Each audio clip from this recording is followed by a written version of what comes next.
Hi friends, good evening. అందరికీ కూడా కార్తీక పౌర్ణమి శుభాకాంక్షలు. ఇవాళ విషయం ఏంటంటే వచ్చేసి first of all please my channel like, share, subscribe and comment viewers. ఇవాళ విషయం కార్తీక పౌర్ణమి విశిష్టత గురించి మనం తెలుసుకుందాము.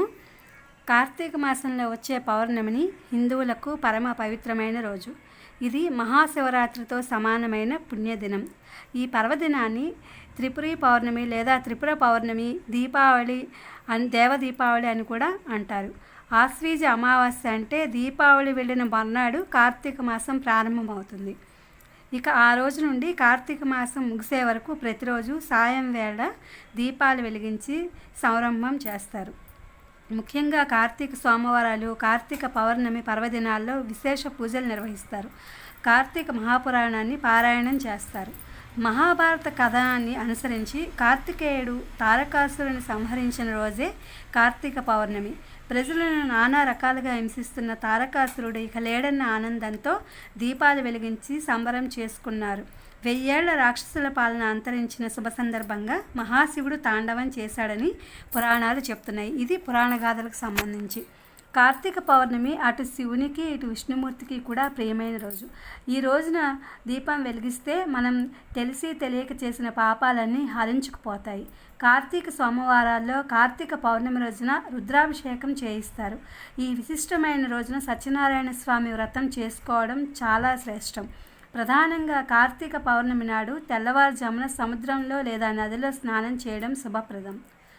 నదిలో స్నానం చేసే అవకాశం లేని వారు ఉదయాన్నే లేచి స్నాన జపాదులు ముగించుకుని ఆలయానికి వెళ్ళి దేవుని దర్శించుకుంటారు.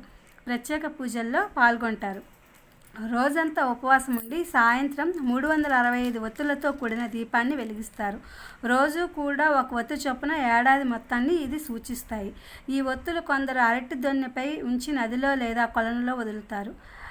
ఆ వీలు లేనివారు ఇంట్లోనే దేవుని యందు లేదా తులసి కోట ఎదురుగా దీపాలు వెలిగిస్తారు. కార్తీక పౌర్ణమి నాడు శివాలయంలో దీపారాధన చేయడం అంటే ముక్కోటి దేవతల్ని పూజించడమే. సకల పుణ్యనదుల్లో స్నానం చేసిన ఫలితం దక్కుతుంది.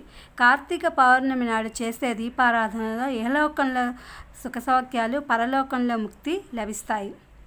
కార్తీక పౌర్ణమి జైనులకు, పంజాబీలకు కూడా విశిష్ట పర్వదినంగా ఉంటుంది. ఎందుకంటే గురునానక్ జయంతి కూడా ఆ రోజే, కార్తీక పౌర్ణమి రోజే.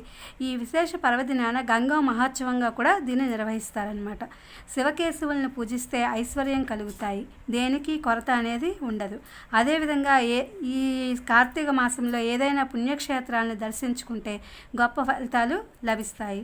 కార్తీక మాసం చంద్రుడితో ఉన్న కృత్తికా నక్షత్రంలో మనం ఎప్పుడూ కూడా పౌర్ణమి వస్తూనే ఉంటుంది ప్రతి నెల. కానీ ఈ యొక్క కార్తీక మాసంలో చంద్రుడు కృత్తికా నక్షత్రంతో కలిసి ఉండడం చేత కలిసి ఉండే పౌర్ణమి కనుక ఈ కార్తీక మాసంలో కార్తీక పౌర్ణమికి అంత ప్రత్యేకం ఉంది. ఈ కార్తీక మాసంలో ఉన్న పౌర్ణమికి ఉన్నంత ప్రత్యేకత మరి ఏ ఇతర మాసాల్లో వచ్చే పౌర్ణమికి లేదన్నమాట. అది ఈ కార్తీక పౌర్ణమి యొక్క విశిష్టత.